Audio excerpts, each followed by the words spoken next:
श्रीकृष्ण कवचम्। प्रणम्य देवं विप्रेशं प्रणम्य च सरस्वतीं प्रणम्य च मुनीन् सर्वान् सर्वशास्त्रविशारदान् श्रीकृष्ण कवचं वक्ष्ये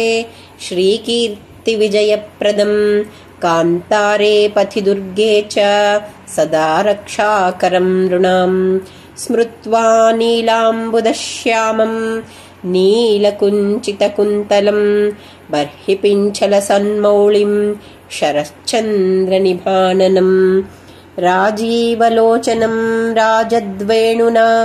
भूषिताधरं दीर्घपीनमहाबाहुं श्रीवत्साङ्कितवक्षसं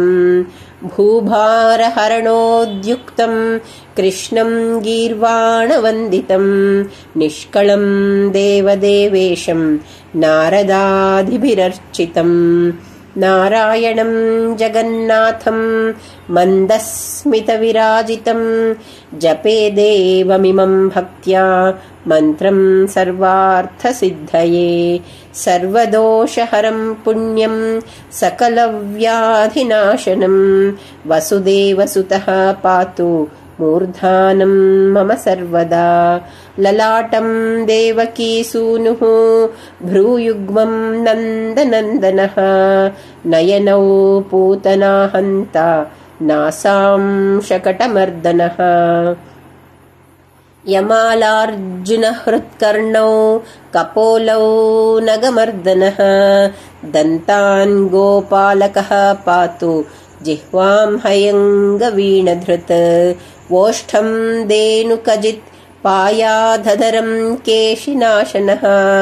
चिबुकं पातु गोविन्दो बलदेवानुजो मुखम् अक्रूरसहितः कण्ठं कक्षौ दन्तिवरान्तकः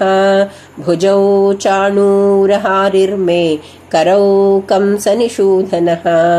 वक्षो लक्ष्मीपतिः पातु हृदयं जगदीश्वरः उदरं मधुरानाथो नाभिं द्वारवतीपतिः रुक्मिणीवल्लभः पृष्ठं जगनं शिशुपालः ऊरू पाण्डवदूतो मे जानुनी पार्थसारथिः विश्वरूपधरो जङ्घे प्रपदे भूमिभारहृत् चरणौ यादवः पातु पातु कृष्णोऽखिलं वपुः दीवापायाज्जगन्नाथो रात्रौ नारायणः स्वयं सर्वकालमुपासीनः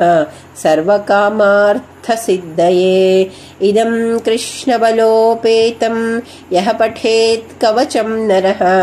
सर्वदार्तिभयान्मुक्तः कृष्णभक्तिं समाप्नुयात् इति श्रीकृष्णकवचम्।